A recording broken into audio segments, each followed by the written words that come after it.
Nicholas， 我来自 Honey Pet Shop， 今天为大家介绍的是多宝门，叫杜宾犬。像杜宾犬这种特征呢，它比较灵敏，比较敏捷，警觉度比较高，所以它是比较属于来工作的，是我们叫工作犬。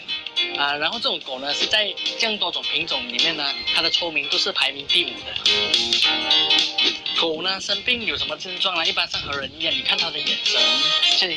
就是关起来好像没什么神气这样，然后躺着不想动。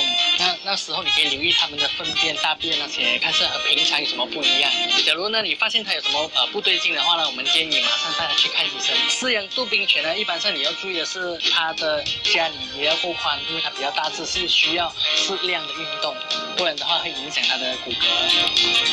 你也需要注意它的皮肤呢，皮肤是怎么平时它的饮食习惯，还有住的环境，所以你必须要把它清得很干净。所以你选用它的沐浴露的时候，千万别选它太过重化学药品的全部。它的寿命呢，一般上是10年到14年左右，这是要看你怎样去照顾你的狗。像